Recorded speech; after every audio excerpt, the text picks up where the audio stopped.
Ditos e feitos memoráveis de Sócrates. Por Xenofonte.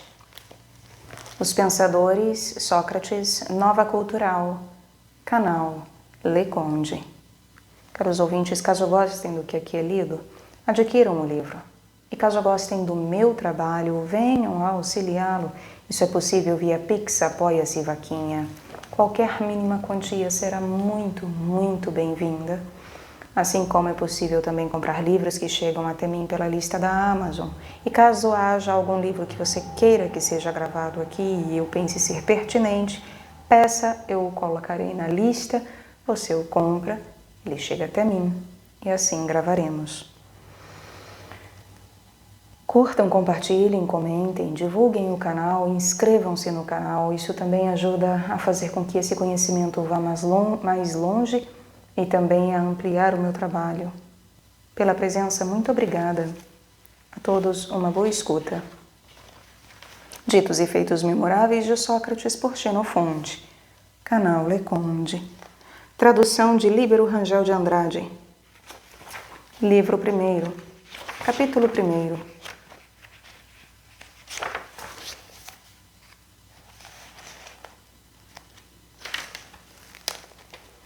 Admirou-me muitas vezes por que argumentos, afinal, lograram os acusadores de Sócrates persuadir os atenienses de que ele merecia a morte por crime contra o Estado. Com efeito, eis pouco mais ou menos os termos da acusação. Sócrates é culpado de não pleitear os deuses que cultua o Estado e introduzir extravagâncias demoníacas. Culpado ainda de corromper os jovens. A que testemunho, afinal, recorreram para provar que ele não honrava os deuses do Estado? Se fazia sacrifícios frequentes às abertas, ora em sua casa, ora nos altares públicos. Se praceiramente recorria à arte divinatória. Corria a voz, ateada pelo próprio Sócrates, de que o inspirava um demônio. Lembremos, demônio era um gênio bom ou divindade, e não no sentido posterior de gênio do mal. Corria a voz, ateada pelo próprio Sócrates, de que o inspirava um demônio. Eis, sem dúvida, por que o criminaram de introduzir extravagâncias demoníacas. No entanto, não introduzia ele mais novidades do que todos aqueles que creem na adivinhação e interrogam o voo das aves, as vozes, os signos e as entranhas das vítimas. Não supõem nas aves, nem naqueles com que se encontram, o conhecimento do que buscam, mas acreditam que por seu intermédio lhe revelam os deuses. Sócrates também pensava o mesmo. Diz o vulgo que as aves e os encontros nos advertem se devemos prosseguir ou retroceder no que temos de olho.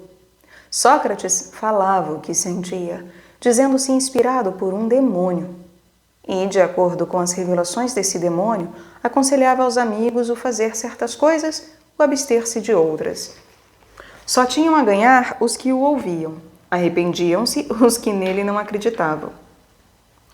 Claro que não havia de querer passar por imbecil nem por impostor aos olhos de seus discípulos. Claro que não havia de querer passar por imbecil nem por impostor aos olhos de seus discípulos.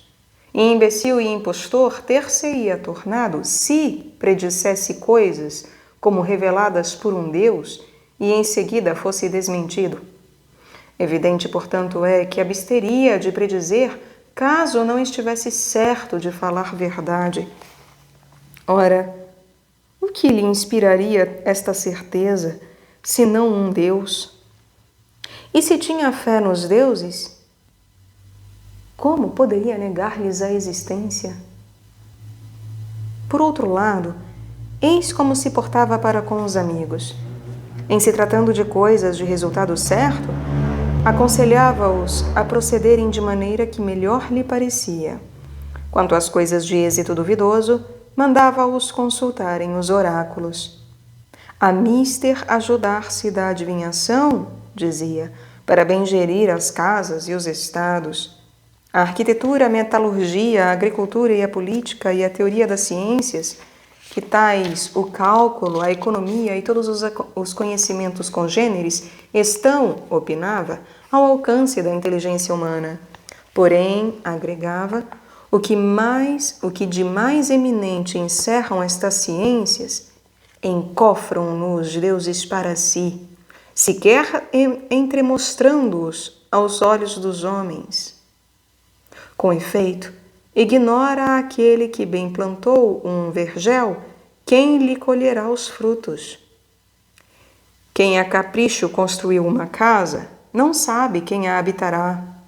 Tampouco sabe o general se lhe será vantajoso comandar. Tampouco sabe o político se lhe aproveitará governar o Estado. E tampouco sabe aquele que, esperando ser feliz, esposa uma bela mulher, se ela não será seu tormento. Tampouco sabe aquele que se alia aos poderosos do Estado, se dia virá em que por eles seja banido. Insensatos, chamava Sócrates, aos que em tudo isso não veem providência divina, e tudo sujeitam à inteligência humana. Por igualmente insensatos, porém, havia os que consultavam os oráculos sobre coisas que os deuses nos deram a faculdade de saber por nós próprios, como se lhes perguntássemos a quem confiar nosso carro, a cocheiro hábil ou inapto, a quem entregar nosso navio, a bom ou mau piloto, ou sobre coisas que podemos saber por meio do cálculo, da medida ou da balança. Reputava impiedade consultar os deuses sobre coisas tais. Aprendamos o que nos conferiram os deuses a faculdade de aprender, dizia, e deles procuremos saber o que nos é velado, porque eles o revelam aos que distinguem com seus favores. No mais, Sócrates sempre viveu à luz pública. Pela manhã, saía a passeio e aos ginásios. Mostrava-se na ágora a hora em que regurgitava de gente e passava o resto do dia nos locais de maior concorrência, ou mais das vezes falava, podendo ouvi-lo quem quisesse. Viram-no e ouviram-no alguma vez fazer ou dizer algo contrário à moral ou à religião? Abstendo-se, ao revés da maioria dos outros filósofos, de dissertar sobre a natureza do universo, de indagar a origem espontânea do que os sofistas chamam cosmos e a que leis fatais obedecem os fenômenos celestes, ia a ponto de demonstrar a loucura dos que vacam a semelhantes especulações. Antes de tudo, examinava se eles presumiam ter aprofundado suficientemente os conhecimentos humanos para se ocuparem de tais assuntos, ou se achavam razoável pôr de parte o que está ao alcance do homem para intrometer-se no que aos deuses pertence. Admirava-se de que não vissem serem tais segredos intangíveis ao homem, de vez que, longe de concordarem entre si, aqueles mesmos que se gabam de melhor falar sobre eles se têm mutuamente na conta de loucos. Efetivamente, entre loucos, uns não temem o que é temível, outros temem o que não é de temer. Uns acham poder-se sem pejo tudo dizer e tudo fazer em público. Outros, dever-se fugir todo o comércio com os homens. Uns não respeitam nem templos nem altares, nem nada do que é divino. Outros reverenciam as pedras e as primeiras árvores e animais que lhes aparecem pela frente. Quanto aos que se preocupam com a natureza do universo, estes afirmam a unidade do ser, aqueles sua multiplicidade infinita. Uns creem os corpos em perpétuo movimento, outros em inércia absoluta. Aqui se pretende que tudo nasce e tudo morre. Ali, que nada se criou e nada deve ser destruído. Perguntava Sócrates, ainda se, assim como estudando o que concerne ao homem, se espera auferir desse estudo proveito para si e para outros, não imaginam os que estudam o que pertence aos deuses, uma vez instruídos nas leis fatais do mundo, poder produzir a seu capricho os ventos, a chuva, as estações e tudo o tudo o de que venham a precisar no gênero, ou se, sem se abalançarem a tanto, contentar-se-ão de saber como se processa cada um desses fenômenos. Eis o que dizia dos que se ingerem nesta sorte de indagações. Quanto a ele, discutia constantemente tudo o que ao homem diz respeito. Quanto a ele, discutia tudo o que de sorte diz respeito ao homem.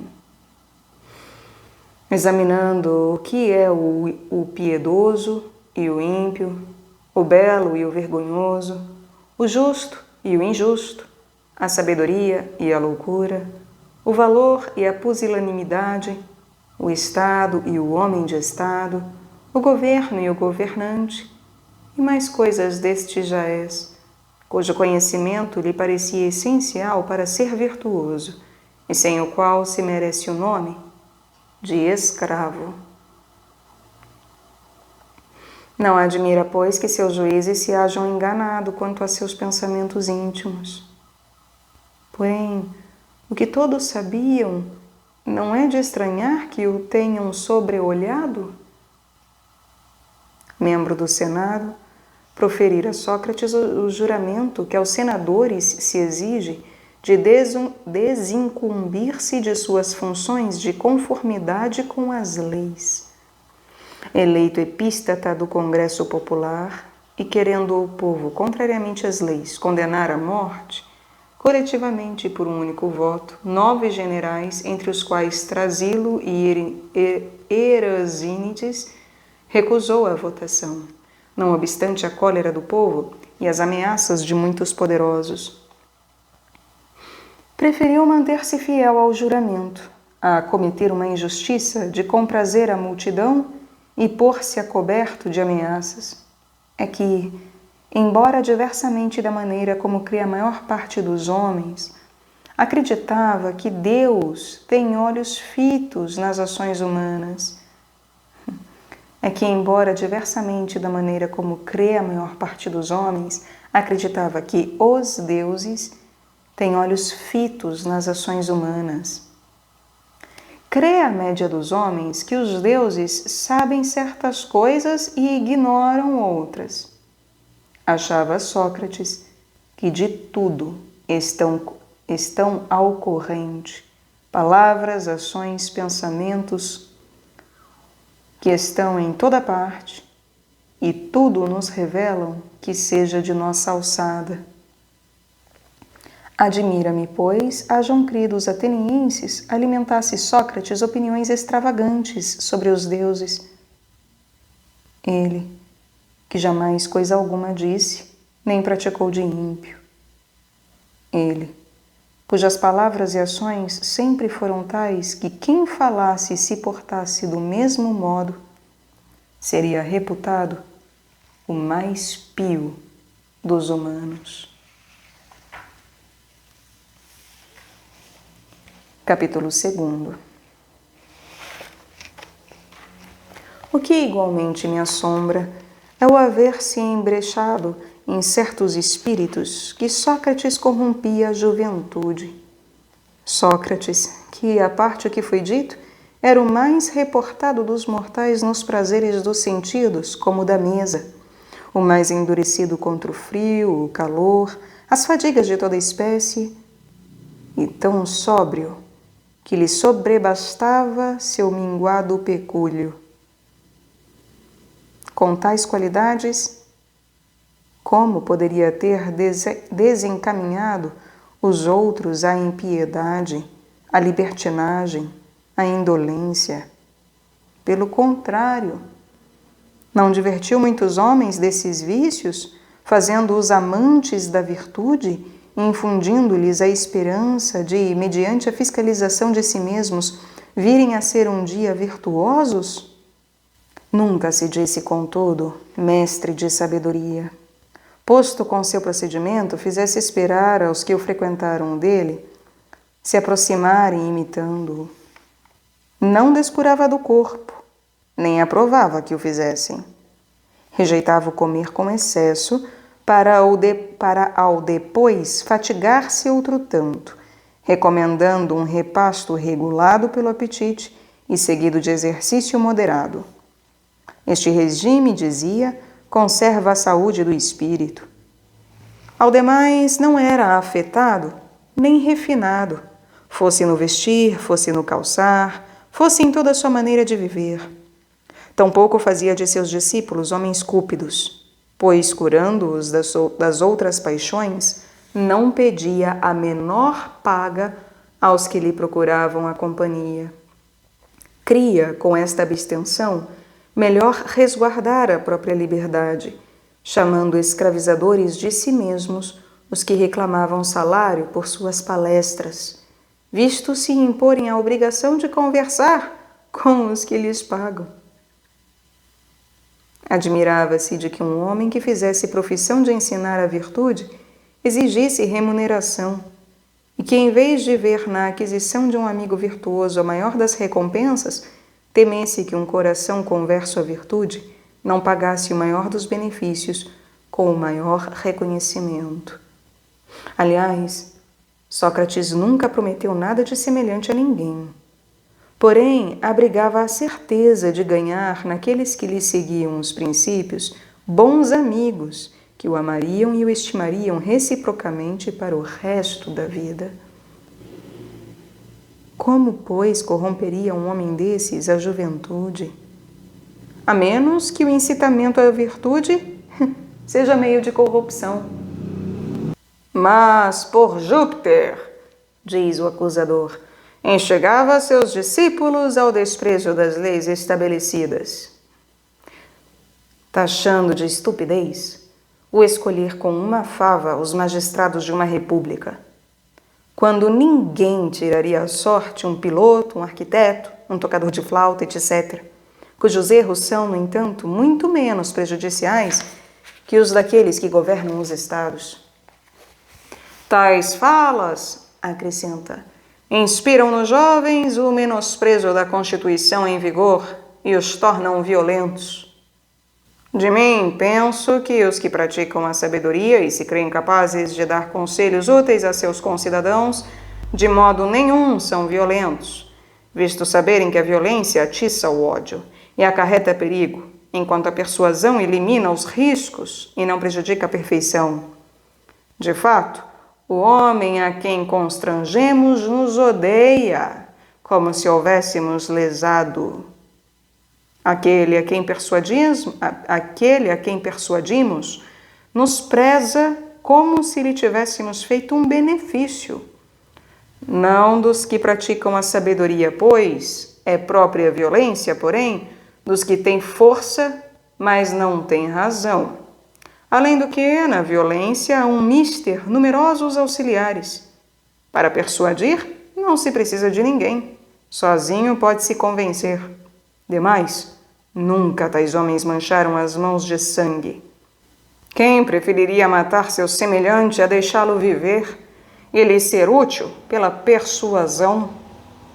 Todavia, prossegue o acusador, Crítias e Alcibíades, que foram discípulos de Sócrates, causaram o maior mal ao Estado. Crítias foi o mais cúpido, violento e sanguinário dos oligarcas. Alcibíades, o mais intemperante e insolente dos demócratas. Longe de mim, se esses dois homens fizeram algum mal à pátria, o propósito de justificá-los. Quais foram suas relações com Sócrates? Eis o que desejo esclarecer. Eram eles, por natureza, os mais ambiciosos de todos os atenienses. Queriam tudo feito por eles, que seu nome não tivesse par. Sabiam Sócrates contente de pouco, senhor absoluto de todas as suas paixões e capaz de acaudilhar a seu talante o espírito daqueles com que falava.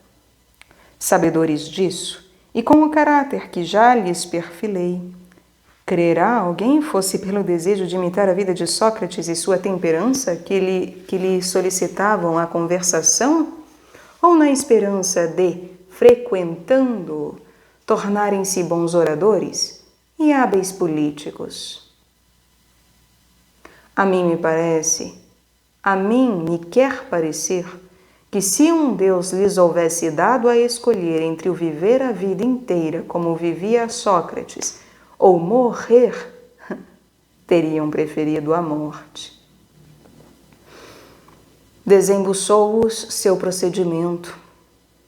Assim se julgaram superiores aos companheiros, abandonaram Sócrates para abraçar a política, móvel de sua ligação com ele.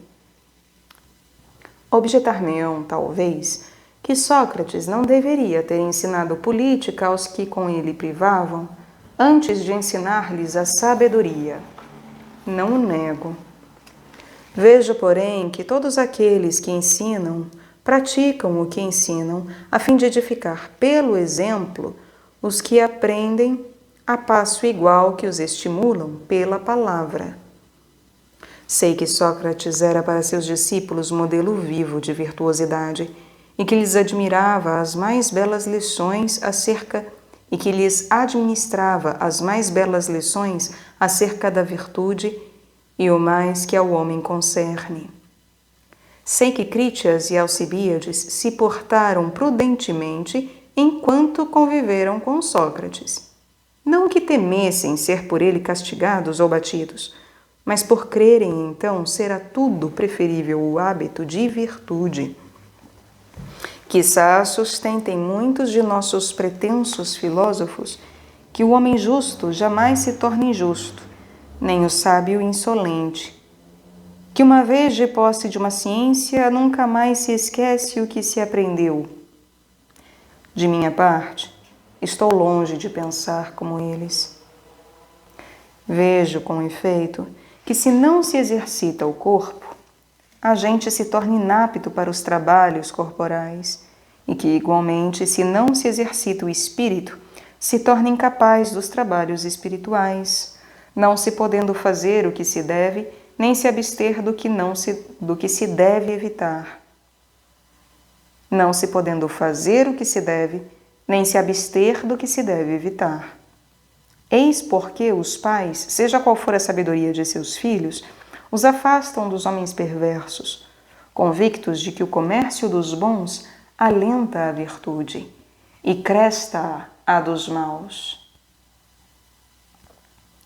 Testemunham-nos versos do poeta, abre aspas, os homens de bem te ensinarão boas coisas, os maus te farão perder a própria razão. Fecha aspas. E este outro, abre aspas, às vezes o sábio é bom, às vezes mau.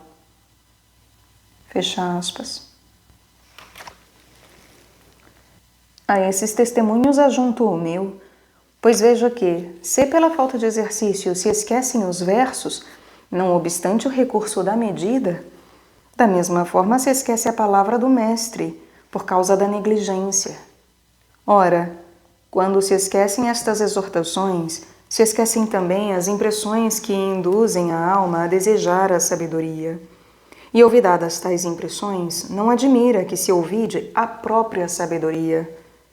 Noto ainda que aqueles que se entregam ao vinho e capitulam aos prazeres dos sentidos são menos capazes de fazer o que devem e de resguardar-se do que cumpre evitar. Muitos há que, antes de amar, sabiam administrar seus bens. Amando, já não o sabem. E perdidos seus haveres, já não se esguardam de ganhos, de que se mantinham castos, por considerá-los vergonhosos. Implicará a contradição, pois, que o sábio de ontem já não o seja hoje? Que o justo se tenha feito injusto? Por mim, penso que todas as virtudes requerem a prática, notadamente a temperança.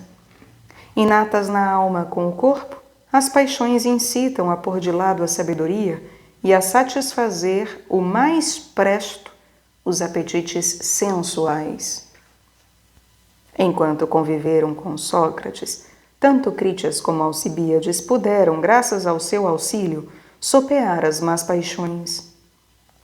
Uma vez longe dele, Critias, refugiado na Tessália, viveu em companhia de homens mais afeitos à ilegalidade que à justiça.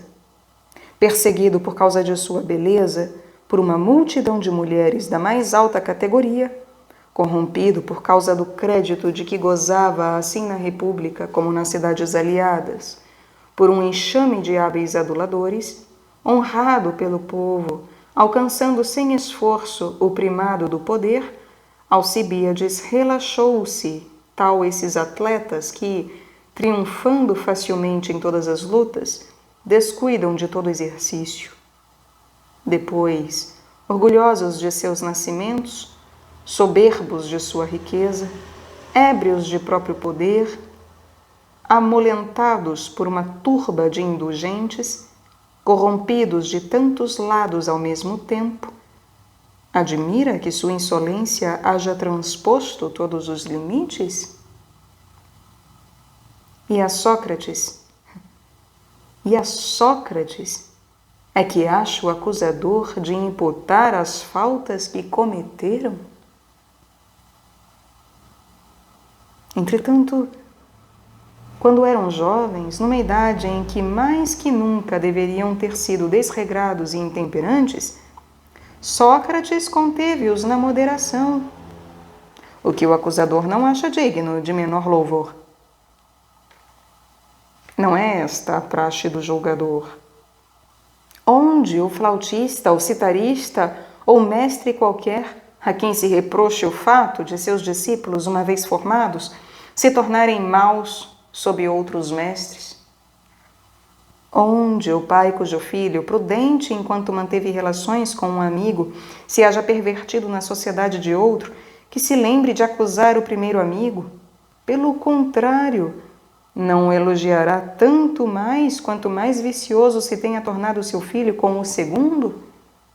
Os próprios pais não são responsáveis, ainda que a seu pé, se seus filhos enveredam pela senda do mal, uma vez que só lhes deem bons exemplos.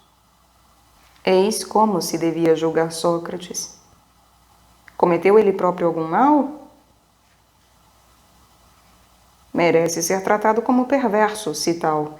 Porém, se jamais deixou de ser homem de bem, será justo acusá-lo de uma depravação que não lhe cabe? Se, embora abstêmio do mal, houvesse assistido sem desaprová-los aos atos vergonhosos dos outros, estaria ao direito de censurá-lo. Mas, tendo percebido que Critias, enamorado de Eutidemo, queria gozá-lo à maneira dos que abusam do próprio corpo para satisfazer seus desejos amorosos, forcejou por demovê-lo de semelhante intento, dizendo-lhe, indigno de homem livre e indecente a amigo da virtude, ir como mendicante solicitar algo do objeto amado, junto ao qual cumpre, sobretudo, fazer-se valer, e, ainda mais, solicitar coisa oprobriosa. Critias fazia ouvidos de mercador e não dava de si. Então se pretende haver Sócrates dito ante numerosa assistência e em presença de Eutidemo que Critias lhe parecia ter tal ou qual semelhança com um porco, pois queria esfregar-se em Eutidemo como se esfregam os porcos nas pedras. Desde então, Critias se tornou inimigo jurado de Sócrates. Nomeado um dos 30 e monoteta com Cáricles, guardou-lhe rancor e proibiu por lei o ensino da oratória. Assim atacava Sócrates. Não tendo de que acusá-lo, carregava-o com a censura que de comum se ensimula aos filósofos e caluniava-o junto à opinião pública. Porque de mim nunca ouvi Sócrates dizer o que quer que fosse que autorizasse semelhante acusação, nem sei de ninguém que diga tê-lo ouvido. Que a lei de Critias era petardo endereçado contra Sócrates, de sobejo o provaram os acontecimentos. Havia uns 30 feito morrer grande número de cidadãos dos mais ilustres e desgarrado outros tantos da trilha da justiça. Disse Sócrates, de uma feita, que muito estranharia que o guarda de um rebanho que fizesse seus bois diminuírem de número e emagrecerem não se reconhecesse mau pastor. Mas que mais estranharia ainda se um homem colocado à testa de um estado e cujos cidadãos tornasse menos numerosos e piores, não se envergonhasse de seus atos e não conviesse ser mal magistrado. Indo essas palavras ter aos ouvidos de Critias e Cáricles, estes chamaram Sócrates à sua presença, mostraram-lhe a lei e proibiram-lhe toda a palestra com os jovens. Perguntou-lhes Sócrates se lhe era permitido interrogá-los sobre o que nessa proibição se lhe afigurava obscuro. E a sua resposta afirmativa: "Estou pronto", disse, "a obedecer às leis. Mas, para que não me aconteça infringi-las por ignorância, eis o que claramente desejo saber de vós. Que entendeis, quando lhe proibis a prática por arte da palavra? O mal ou o bem falar? Porque se vos referis à arte de bem falar, evidente é dever abster-se de bem falar, mas se tendes em vista a má oratória, claro é dever esforçar-se por bem falar. De vez que és tão bronco, ó Sócrates, repostou Cáricles colérico, interdizemos-te expressamente o que é mais claro, o conversar com os moços. Para evitar que por equívoco não observe o que me é defeso, dizei-me até que idade deve ter-se os homens por moços, Enquanto não tiverem acesso ao Senado, respondeu Cáricles, à míngua da razão suficiente. Não fales, pois, com os jovens de menos de 30 anos. Então, se quiser comprar alguma coisa de homem de menos de 30 anos, eu não poderei perguntar-lhe quanto custa isto? Sim, isso se te permite, assentiu Cáricles. Mas tens a mania, Sócrates, de viver fazendo perguntas sobre coisas que sabes. E isso é que te proibimos. Quer dizer que não poderei responder a um jovem que me perguntar: onde mora Cáricles? Onde está Critias? Ainda isso se te permite, disse Cáricles. Sim, Sócrates, interferiu Critias. É preciso deixar em paz os sapateiros, carpinteiros e ferreiros. Eles estão fartos das suas parolagens. Como? Exclamou Sócrates. Como devo, pois, renunciar às conclusões de justiça, piedade, etc., que deles tirava? Sim, por Júpiter, respondeu Cáricles, e renuncia também aos teus vaqueiros.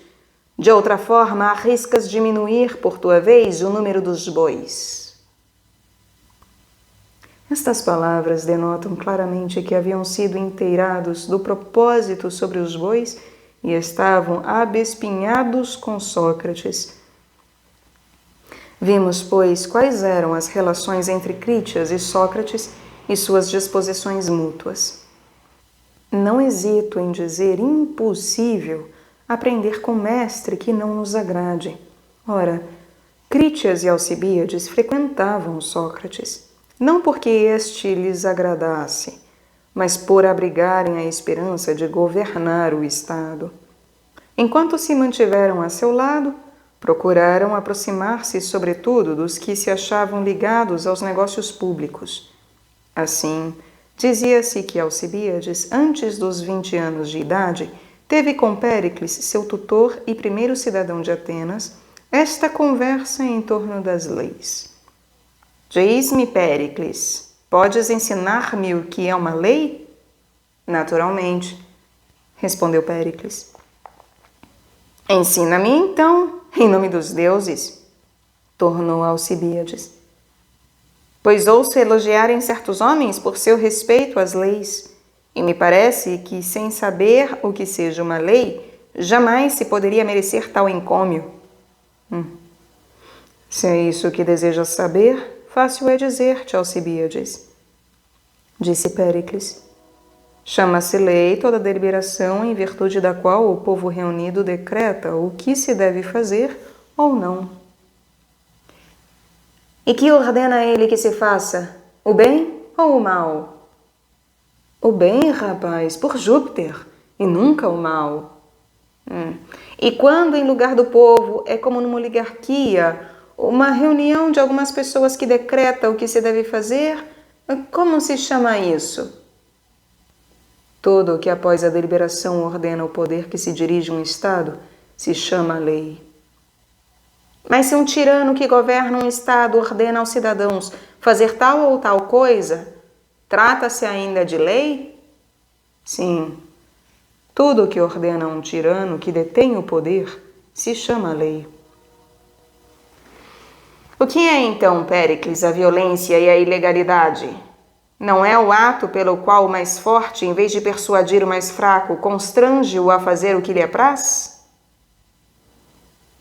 Essa a minha opinião, conveio Péricles. Portanto, toda vez que, em lugar de usar da persuasão, um tirano força os cidadãos por um decreto, será ilegalidade? Assim eu creio. Errei, pois, dizendo sejam leis as ordens de um tirano que não emprega persuasão. E quando a minoria não usa da persuasão junto à multidão, mas abusa de seu poder para forjar decretos, chamaremos a isso violência ou não? Tudo o que se exige de alguém sem empregar a persuasão, trate-se ou não de um decreto, parece-me antes violência que lei. E tudo o que, exercendo o poder, impuser à multidão aos ricos, sem o emprego da persuasão, será ainda antes violência que lei? Bravos, Alcibíades, exclamou Péricles. Nós também, na tua idade, éramos hábeis em semelhantes matérias. Tomávamo-las por tema de declarações e argumentações, tal como presentemente fazes comigo. Lamento, Péricles, não ter podido palestrar contigo nessa época em que ganhavas a mão a ti mesmo, rematou Alcibíades. Apenas se julgaram mais hábeis que os administradores da cidade, Crítias e Alcibíades deixaram a companhia de Sócrates, com quem nunca simpatizaram, e que os feria fazendo-lhes sentir as próprias faltas, e abraçaram a política, motivo de sua ligação com ele. Já Críton, Querefonte, Querécrates, Hermócrates, Símias, Cebes, Fédon e tantos outros de seus discípulos dele se acercaram não para se formarem na eloquência da ágora ou do tribunal, mas para se tornarem homens virtuosos e conhecerem seus deveres para com sua família, seus parentes, servidores, amigos, pátria, concidadãos.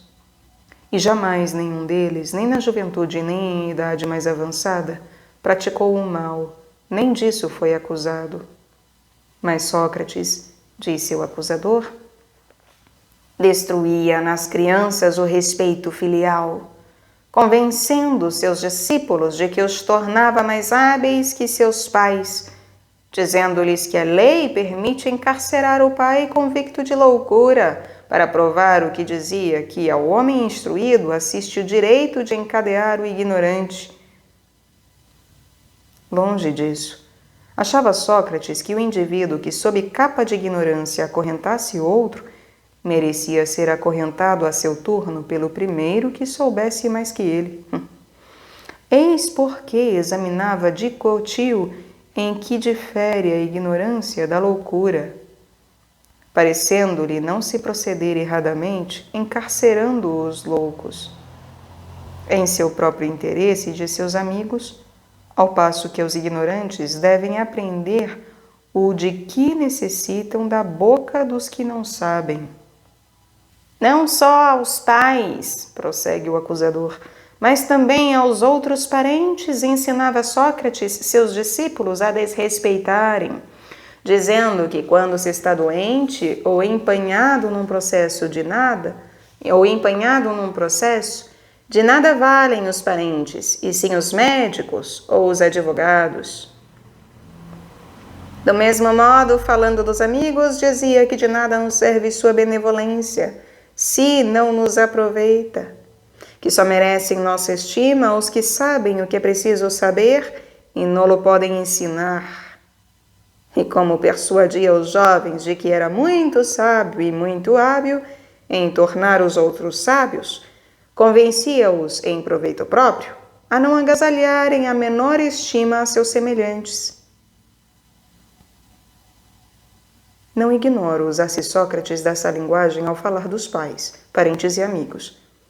Aventava que, após a deserção da alma, devemos apressar-nos em fazer desaparecer o corpo doente, ainda o mais querido, pois unicamente naquela reside a inteligência.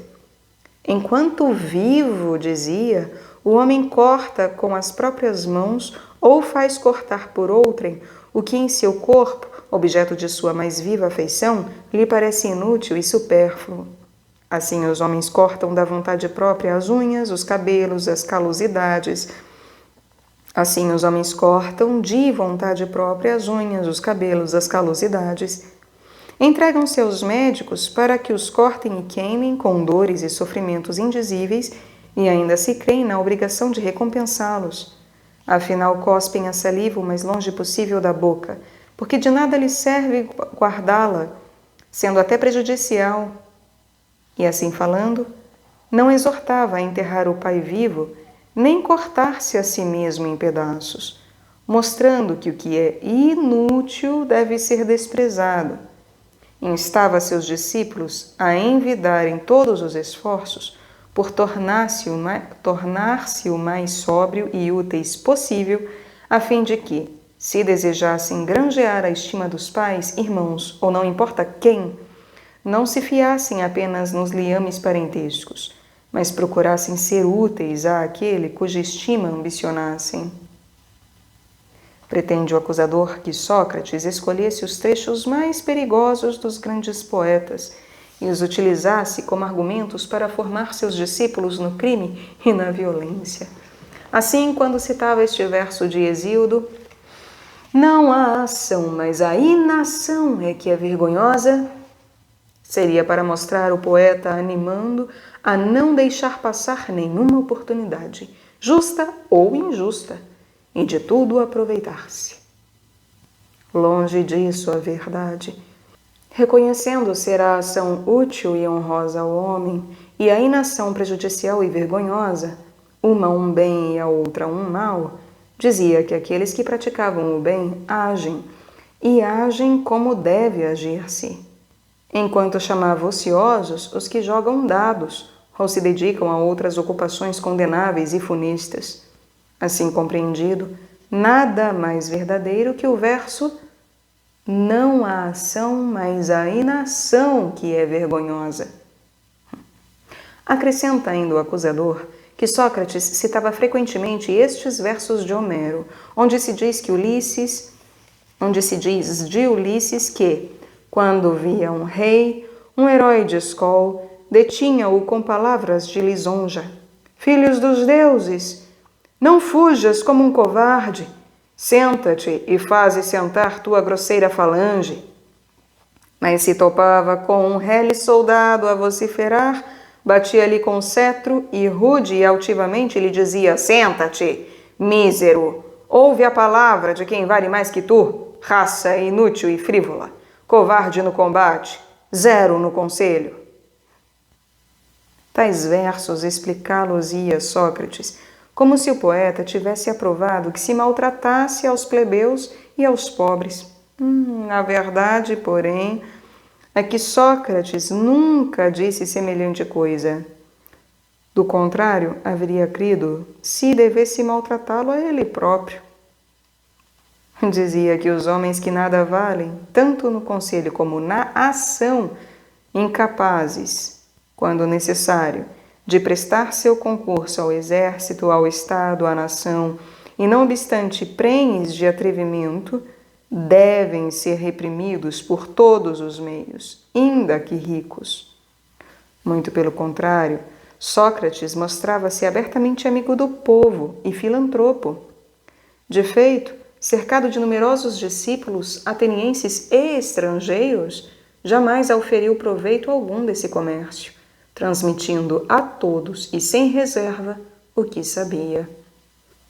Alguns deles venderam caríssimo a outros o que dele haviam recebido gratuitamente, e não foram, como ele, amigos do povo, atento a verem recusado suas lições aos que não lhes podiam pagar. Assim, muito mais exaltou Sócrates a nossa república que Licas a dos lacedemônios.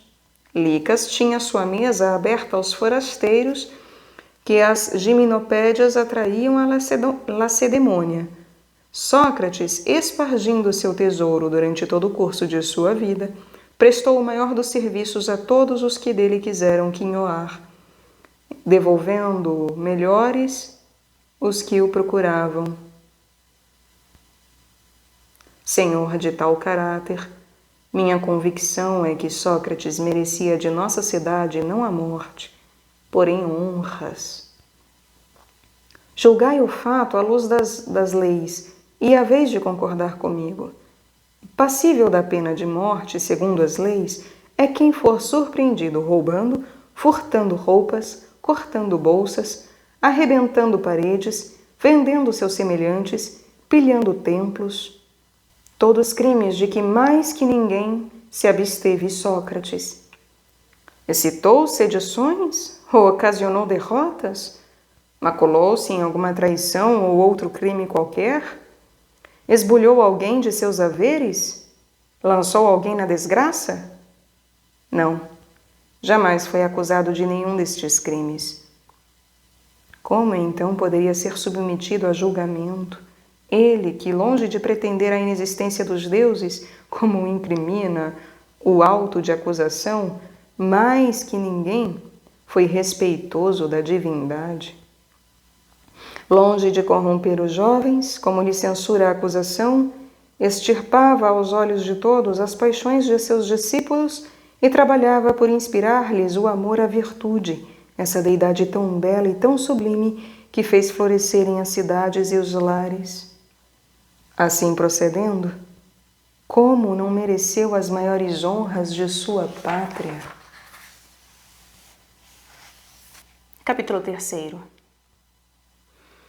Como Sócrates me parecia ser útil a seus discípulos, já pelo procedimento, já pela palavra, eis o que passo a relatar, alinhavando o melhor que possa minhas recordações. No que se refere aos deuses, havia-se e falava de conformidade com as respostas que dá a Pítia aos que interrogam sobre como se deve proceder em relação aos sacrifícios, às honras que é vezo render aos antepassados, etc. Declara a Pítia, por um oráculo, que quem quer que sobre esse ponto proceda conformemente às leis da pátria, procede piedosamente. Ora, assim procedia e instigava Sócrates os outros a que procedessem, tendo todos aqueles que se portassem diferentemente na conta de indivíduos excêntricos e insensatos. Pedia aos deuses simplesmente que lhe concedessem os bens, convicto de que o melhor que nos sabe a divindade, quais são eles? Pedir-lhes ouro, dinheiro, poder e mais que por aí segue, seria o mesmo, dizia, que indagar-lhes o resultado de um lance de dados, de um combate ou coisas incertas que tais.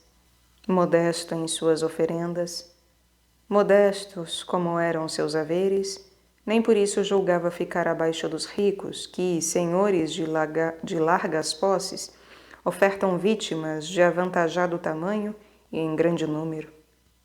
Indigno dos deuses, dizia, seria aceitarem as grandes benesses com maior prazer que as pequenas, pois assim, muito frequentemente, as dádivas dos maus lhe seriam mais gratas que as dos bons. Por sua vez, o homem estimaria a vida bem pouca coisa, se os dons das pessoas virtuosas fossem menos agradáveis aos deuses que os dos maus. Ao contrário, achava ele serem as oferendas das pessoas mais piedosas as que melhor sabem a divindade. Por isso, louvava este verso: ofertai aos deuses imortais segundo vossas posses. E pretendia ser este um excelente preceito que observar para com os amigos, os hóspedes e em todas as circunstâncias da vida. Ofertai segundo as vossas posses. Se lhe parecia receber algum aviso dos deuses, seria mais fácil decidi-lo a tomar por guia um cego ignorante do caminho, em vez de um homem clarividente e conhecedor do itinerário, que fazê-lo proceder contrariamente a este aviso. Loucos chamava os que, para pôr-se ao abrigo da má opinião dos homens, vão de encontro aos avisos dos deuses, os quais tinham em muito maior conta que tudo o que parte do homem. Afizera o corpo a regime tal que, tirante o acaso da intervenção do alto, quem o seguisse viveria completamente isento de inquietudes e perigos, tendo sempre com que ocorrer às suas modestas necessidades. Era tão frugal que não sei de pessoa que não pudesse trabalhar o bastante para ganhar o que contentava a Sócrates. Não comia, senão enquanto tivesse prazer, fazendo-o com disposição tal que o apetite lhe servia de condimento. Toda bebida lhe sabia agradavelmente, porque jamais bebia sem ter sede. Se convidado ia a um banquete, facile-mo lhe era observar o que a maior parte dos homens se antolha tão penoso: o não entregar-se a excessos. Aos que não eram capazes de fazer outro tanto, aconselhava não comer sem apetite e nem beber sem sede. São tais demasias, aditava, que fazem mal ao estômago, cabeça e espírito. E ajuntava, brincando, que Circe empregava a abundância de iguarias para transformar os homens em porcos, e que aos conselhos de Mercúrio, a sua natural temperança e a abstinência dos excessos da mesa, devera a Ulisses o haver-se furtado à metamorfose. Assim casava o chistoso ao sério. No tocante ao amor, aconselhava a fugir resolutamente à sociedade das pessoas belas. Não é fácil, dizia, manter-se prudente em seu comércio. Vindo a saber certa vez que Critobulo, filho de Criton, roubara um beijo ao filho de Alcibíades, mancebo de rara formosura, teve com Xenofonte, em presença de Critobulo, esta entrefala: dize-me, Xenofonte, não tinhas Critobulo na conta de jovem sábio antes que de amoroso indiscreto? Homem prudente antes que insensato e temerário? Certamente, conveio Xenofonte. Pois bem, considera-o doravante como o mais impulsivo e arrojado dos homens, capaz de desafiar o ferro e afrontar o fogo. O que o viste fazer para acusá-lo dessa maneira? Indagou Xenofonte. Pois não teve a temeridade de furtar um beijo ao filho de Alcibíades, jovem de tamanha beleza e frescor?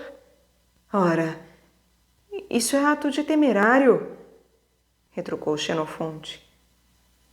Estou que eu próprio bem poderia cometer semelhante temeridade. Ah, desgraçado! Exclamou Sócrates. Imaginas o que te sucederia se beijasses uma pessoa jovem e bela? Ignoras que de livre, num momento te tornarias escravo? Que pagarias caro prazeres perigosos? Que já não terias ânimo de perquirir o que é o belo e o bem? Que haverias de dar cabeçadas como um louco? Ai, por Hércules, retrucou Xenofonte, que terrível poder emprestas a um beijo! Admira-te, perguntou Sócrates. Não sabes que as tarântulas, que não são maiores que uma moeda de meio óbolo, com o só tocar os lábios causam ao homem dores tremendas e privam-no da razão? Por Júpiter, bem o sei, replicou Xenofonte.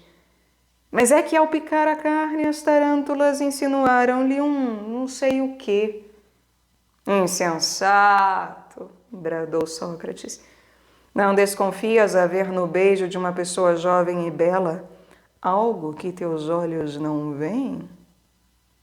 Ignoras que esse monstro que se chama uma pessoa louçã e formosa é tão mais temível que a tarântula, quanto esta fere tocando ao passo que a outra, sem tocar, mas só pelo aspecto, lança à distância um não sei que põe em delírio? Talvez até seja porque os jovens belos firam de longe que se dá o nome de archeiros aos amores. Talvez até seja porque os jovens belos firam de longe que se dá o nome de archeiros aos amores. Aconselho-te, pois, Xenofonte, que quando vires uma pessoa bela, fujas, sem sequer te voltares. E a ti, Critobulo, receito-te viajar um ano inteiro, hã? Todo esse tempo mal dará para curar tua picada. Era, pois, de parecer em amor que aqueles que não pudessem reprimir seu ardor o mitigassem, como a tudo a que o espírito só atende em caso de imperiosa necessidade do corpo, e necessidade cuja satisfação não deve, todavia, impor à alma o menor constrangimento. Quanto a ele, estava tão bem armado contra tais delírios que se afastava das pessoas jovens e bonitas com mais facilidade que outros das pessoas feias e disformes. Eis como se portava em face do beber, do comer e dos prazeres dos sentidos, e além de expor-se muito menos aos sofrimentos, cria experimentar tanto prazer em satisfazer-se como os que compram o gozo ao preço de 1000 tormentos. Capítulo 4. Se, como por conjetura, muitos escrevem e dizem, crê alguém possuísse Sócrates o maior talento para convidar os homens a ingressarem na senda da virtude, porém fosse incapaz de os fazer trilhá-la, que examine não só as questões por que confundia à guisa de correção os que pretendiam tudo saber, como também as práticas que diariamente entretinha com seus discípulos, e então julgue se era ou não capaz de tornar melhores os que com ele tratavam. Referirei de começo a conversa que lhe ouvi acerca da divindade com Aristodemo, por alcunha o Pequeno. Soubera ele que Aristodemo não oferecia aos deuses sacrifícios nem preces, que não se socorria da adivinhação e até chufeava dos que observavam tais práticas. Dize-me, Aristodemo, interpelou-o, haverá homens que admires pelo talento? Por certo, nomeia-os. Há na poesia épica admiro sobretudo Homero, no ditirambo Melanípides, na tragédia Sófocles, na estatuária Policleto, na pintura Zeuxis. E quais são, aos teus olhos, mais dignos de admiração? Os artistas que fazem imagens sem razão e sem movimento, ou os artistas que criam seres inteligentes e animados? Por Júpiter, os que criam seres animados, desde que tais seres não sejam obra do acaso, mas de uma inteligência. Das obras sem destinação manifesta e daquelas cuja utilidade é incontestável, quais consideras como produto do acaso ou de uma inteligência? Justo é perfilhar a uma inteligência as obras que tenham um fim de utilidade. Não te parece, então, que aquele que criou os homens desde que o mundo é mundo lhes haja dado para que lhes fossem úteis cada um dos órgãos por intermédio dos quais experimentam sensações? Olhos para ver o que é visível e ouvidos para ouvir os sons? De que nos serviriam os olores se não tivéssemos narículas, hein? Que ideia teríamos do doce e do amargo, de tudo o que agrada ao paladar, se não existisse a língua para os discernir? Ao demais, não achas dever olhar-se como ato de previdência que, sendo a vista um órgão frágil, seja munida de pálpebras que se abrem quando preciso e se fecham durante o sono? Que para proteger a vista contra o vento estas pálpebras sejam providas de um crivo de cílios? Que os supercílios formem uma goteira por cima dos olhos, de sorte que o suor que escorra da testa não lhes possa fazer mal? Que o ouvido receba todos os sons sem jamais encher-se?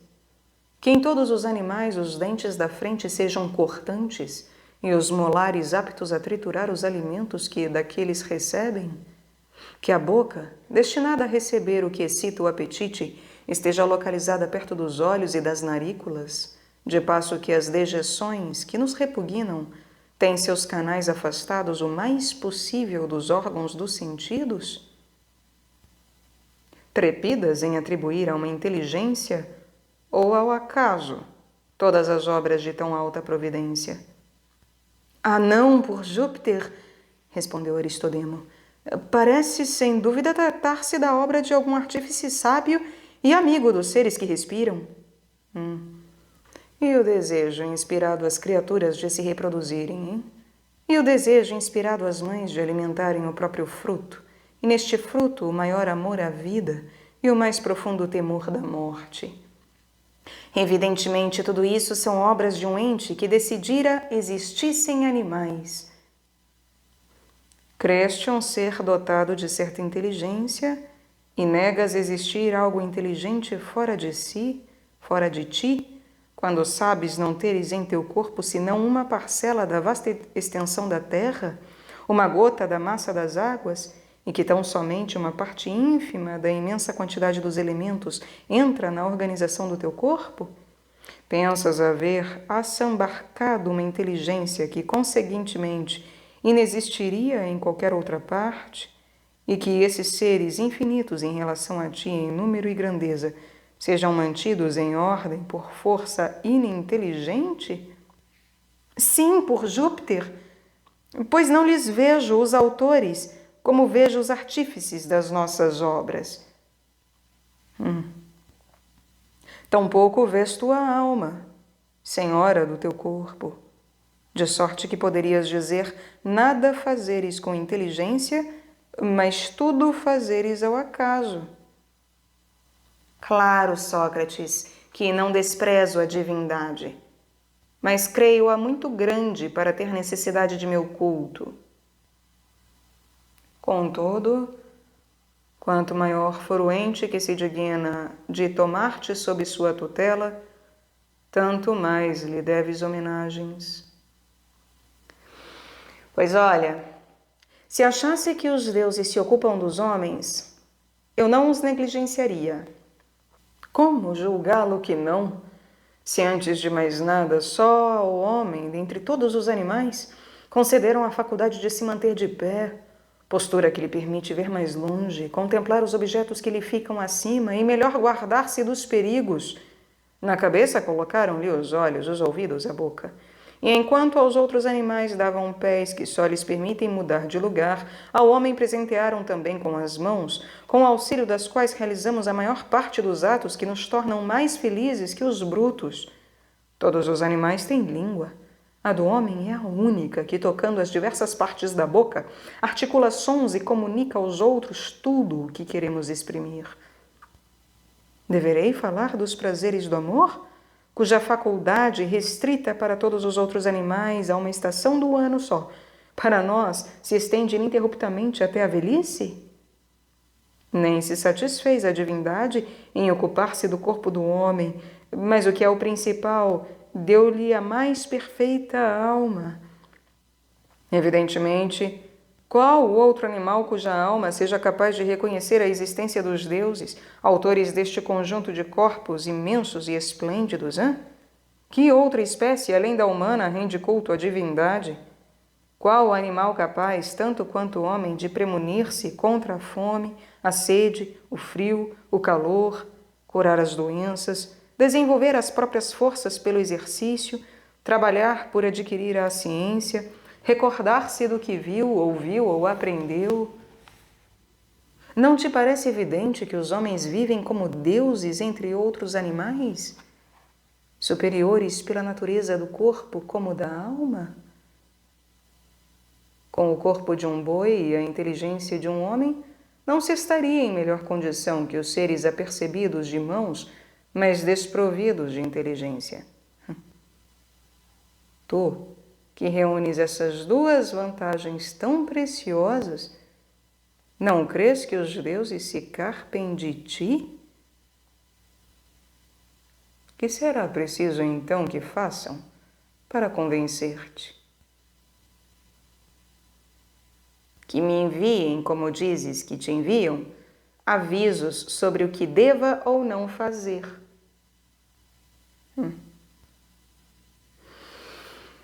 Quando falam aos atenienses que os interrogam por meio da adivinhação, julgas que não falam a ti também? Da mesma forma, quando por prodígios manifestam sua vontade aos gregos e a todos os homens, serás tu o único esquecido?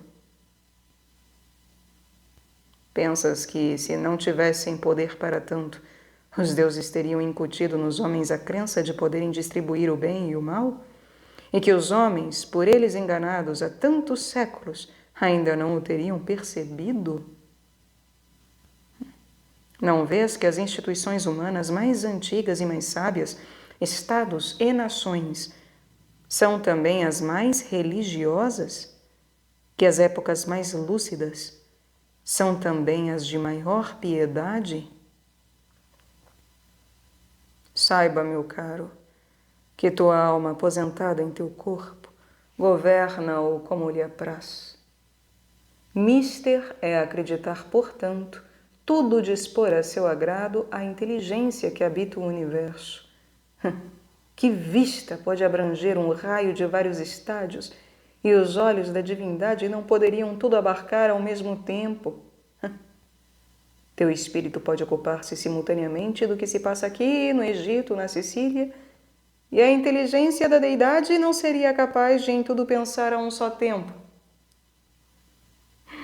Certo. Se obsequiando os homens, aprendes a conhecer os que também são suscetíveis de obsequiar-te, se prestando-lhes serviços, vês os que por seu turno estão dispostos a retribuir-te. Se deliberando com eles, distingues os que são dotados de prudência, assim também, rendendo homenagem aos deuses, verás até que ponto estão dispostos a esclarecer os homens sobre o que nos ocultaram. Conhecerás a natureza e a grandeza dessa divindade, que tudo pode ver e ouvir contemporaneamente, estar presente em toda parte e de tudo ocupar-se ao mesmo tempo.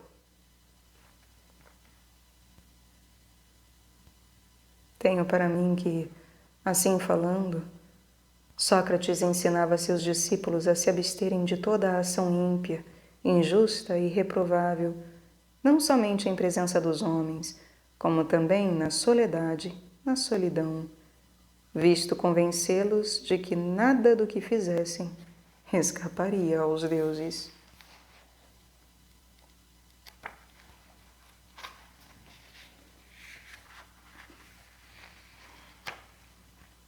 Capítulo 5. Se a temperança é para o homem uma bela e útil aquisição, vejamos se a ela não exortava Sócrates quando dizia: cidadãos, se nos sobreviesse uma guerra e quiséssemos escolher um homem capaz antes de tudo de salvar-nos e subjugar o inimigo, Escolheríamos alguém que soubéssemos escravo do próprio estômago? Do vinho, dos prazeres do amor, da moleza e do sono? Como poderíamos esperar que semelhante homem nos salvasse, hein? E triunfasse do inimigo?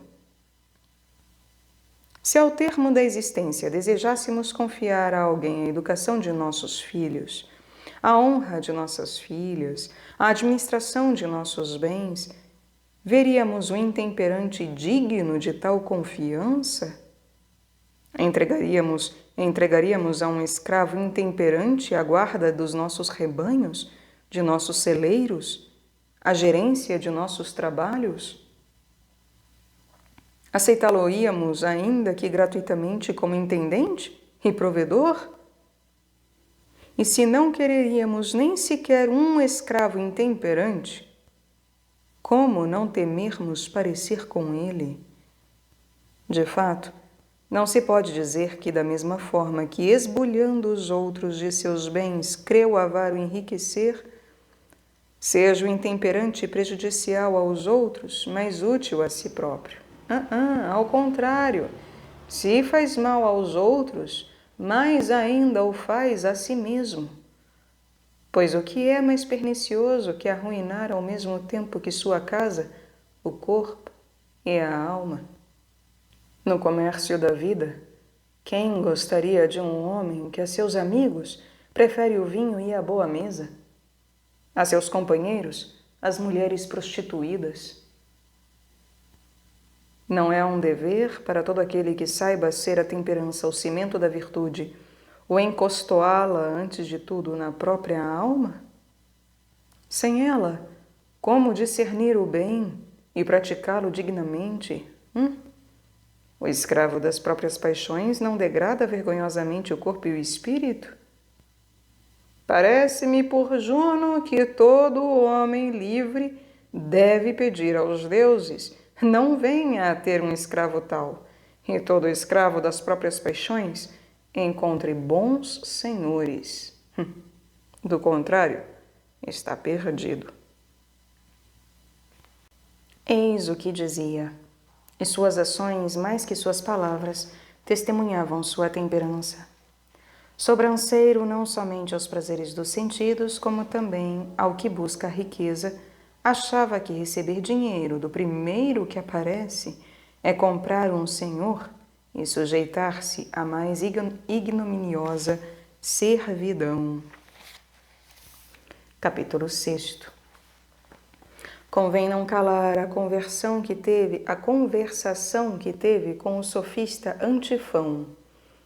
Certo dia, Antifão, que queria tomar a Sócrates e seus discípulos, interpelou-o e disse-lhe na presença deles: Eu pensava, Sócrates, que os que professam a filosofia fossem mais felizes. Muito outro, porém, parece ser o fruto que colhes da filosofia. Vives de tal guisa que não há escravo que deseje viver sob tal senhor. Alimentas-te das viandas mais grosseiras, bebes as mais vis beberagens. Cobre-te um manto chamboado, que te serve no verão como no inverno. Não tens calçado, nem túnica. Sem embargo, não aceitas nenhum oferecimento de dinheiro, por agradável que seja recebê-lo, e muito embora proporcione vida mais independente e aprazível. Se, pois, como todos os mestres, formas os teus discípulos à tua semelhança, podes considerar-te um professor de miséria. Ao que Sócrates respondeu: Fazes, creio, Antifão, tão triste ideia de minha existência, que preferirias morrer a viver como eu. Ora bem, examinemos por que achas minha vida tão penosa. Será porque, ao contrário dos que, exigindo salário, são obrigados a fazer o que lhe rende, eu, que nada recebo, não sou forçado a falar com quem não queira? Achas minha vida miserável porque minha alimentação seja menos sã ou menos nutritiva que a tua? Porque meus alimentos sejam menos difíceis de obter que os teus, os quais são mais raros e mais delicados? Porque os manjares que preparas te saibam melhor ao paladar que os meus a mim? Não sabes que quem come com apetite não tem necessidade de condimento? Que a quem bebe com prazer, fácil é prescindir da bebida que não tem? Quanto às vestes, sabes que quem as muda não o faz senão por causa do frio e do calor. Que se calçam sapatos, é para que os pés não sejam impedidos no andar pelo que os possa ferir. Viste-me alguma vez entocado em casa por causa do frio? Disputar no verão à sombra a alguém ou impossibilitado de ir aonde quisesse por ter os pés feridos? Ignoras que, graças a certos exercícios, pessoas fracas de corpo se tornam mais fortes e o suportam mais facilmente do que aquelas que, nascidas mais fortes, foram descuidadas? Não crês que eu, que avezei meu corpo a resistir a todas as suas influências, não sofra melhor que tu, que não te exercitaste? Se não sou escravo do ventre, do sono, da volúpia, é porque conheço prazeres mais doces, que não deleitam apenas no momento, mas fazem esperar vantagens contínuas. Sabes que, sem a esperança do sucesso, nenhum prazer experimentamos, de passo que, se pensa lograr bom êxito, seja na agricultura, seja na navegação, seja em outra profissão qualquer, a ela nos dedicamos com tanto júbilo como se já houvéssemos triunfado. Pois bem, julgas que esta felicidade iguale a que nos dá a esperança de nos tornarmos melhores a nós próprios e aos nossos amigos? Tal é, contudo, a opinião em que persisto. Se for preciso servir aos amigos ou à pátria, quem para tanto terá mais lazer? Aquele que vive como eu? Ou aquele que esposa o gênero de vida de que te vanglorias? Quem fará a guerra mais a seu grado? Aquele que não pode dispensar uma mesa suntuosa ou aquele que se contenta com o que tem à mão? E quem capitulará mais depressa? Aquele que tem necessidade de iguarias. E quem capitulará mais depressa? Aquele que tem necessidade de iguarias difíceis de obter? Ou aquele que se contenta com os alimentos mais triviais? Pareces, Antifão, colocar a felicidade nas delícias e na magnificência. De mim, penso que de nada necessita a divindade. Que quanto menos necessidades se tenha, mais nos aproximamos dela. E como a divindade é própria perfeição, quem mais se avizinhar da divindade, mais próximo estará da perfeição. De outra feita, disse Antifão a Sócrates: Sócrates, creio-te justo, mas não de todo sábio. Aliás, parece-me comungares comigo nesta opinião. Não aceitas dinheiro por tuas lições. Entretanto, a ninguém darias nem venderias por preço inferior ao que valem teu manto, tua casa, nem nada do que possuis e que reputas de algum valor. Claro é que, se estimasses igualmente tuas lições, far-te-ias pagar o que valem. És, portanto, honesto, de vez que não enganas por cupidez, porém, não é sábio, já que nada sabes que valha o que quer que seja. Ao que Sócrates respondeu: Antifão, não é coisa corrente entre nós poder fazer-se tanto da beleza quanto da sabedoria em emprego honesto ou vergonhoso? Quem chatina com a beleza com quem lhe a queira pagar se chama um prostituído. Mas aquele que, conhecendo um homem amante da virtude, procura fazer-se seu amigo, consideram-no sensato. O mesmo sucede em relação à sabedoria. Os que com ela traficam, com quem lhe a queira pagar, se chamam sofistas ou prostituídos. Aquele, porém, que reconhecendo em outrem um bom caráter, lhe ensina tudo o que sabe de bem e se faz seu amigo, reputam-no fiel aos deveres do bom cidadão. Assim, Antifão, ao passo que outros gostam de possuir um bom cavalo, um cão, um pássaro, gosto eu, e muito mais, de ter bons amigos. Ensino-lhes tudo o que sei do bem, aditando tudo o que os possa ajudar a se fazerem virtuosos.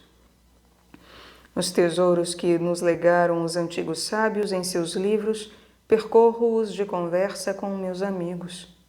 Se encontramos alguma coisa boa, recolhemo-la e regozijamo-nos de ser úteis uns aos outros. Se encontramos alguma coisa boa, recolhemo-la e regozijamo-nos de ser úteis uns aos outros. Ouvindo estas palavras, eu via em Sócrates um homem feliz, que virtuosos fazia os que o escutavam.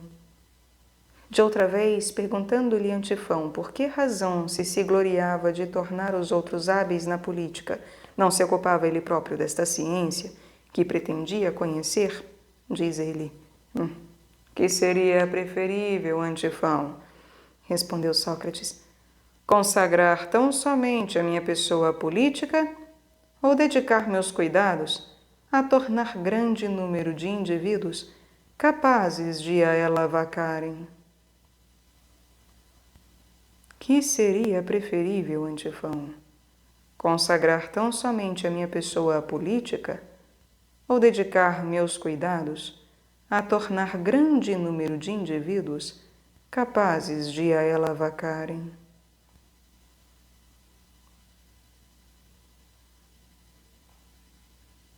Capítulo 7. Vejamos ainda se, ao desviar seus discípulos da fatuidade, Sócrates os levava à prática da virtude, pois costumava-se dizer que não há mais belo caminho para a glória que um homem de bem ser o que realmente deseja parecer. Assim provava a verdade de sua asserção. Imaginemos, dizia, um indivíduo que quisesse passar-se por bom tocador de flauta sem o ser de fato. O que ele faria? Não deveria macaquear os bons flautistas em tudo o que forma o exterior de sua arte? Primeiro, como os bons artistas possuem belos instrumentos e cercam-se de numerosos acólitos, ele faria o mesmo. Depois, como numerosos encomiadores lhe celebram os talentos, procurar-se-ia grande número de encomiadores, que nunca, porém, se metesse a tocar flauta. Do contrário, pronto se cobriria de ridículo, e todos se capacitariam a ser não somente mau artista, como impostor. E se despendesse muito, nada ganhasse e de inhapa ainda perdesse a reputação, não viveria a vida miserável, inútil e ridícula? Da mesma forma, se um homem quisesse passar por hábil piloto e bom general sem ser realmente, vejamos o que lhe aconteceria. Querendo passar por homem capaz de preencher tais funções e não conseguindo convencer ninguém, não seria infeliz? E convencendo, não o seria mais ainda? Com efeito, encarregado do comando de um navio ou posto à cabeça de um exército, perderia aqueles mesmos que quisera salvar e se retiraria coberto de vergonha e desprezo. Demonstrava Sócrates igualmente nada haver mais perigoso para um homem que dar-se por mais rico, mais forte, mais corajoso do que realmente é. Se lhe confiam encargos que desbordam de suas forças, não podendo executar o de que parecia ser capaz, não fará jus a menor indulgência. Insigne embusteiro chamava aquele que se apodera do dinheiro, ou o que quer que lhe tenham confiado, mas embusteiro maior ainda, o homem sem valor que empreende convencer os outros de ser capaz de dirigir o Estado. Insigne embusteiro chamava aquele que se apodera do dinheiro, ou que quer que lhe tenham confiado, mas embusteiro maior ainda, o homem sem valor que empreende convencer os outros de ser capaz de dirigir o Estado. Excelente para afastar seus discípulos do charlatanismo, se me afigurava a linguagem de Sócrates.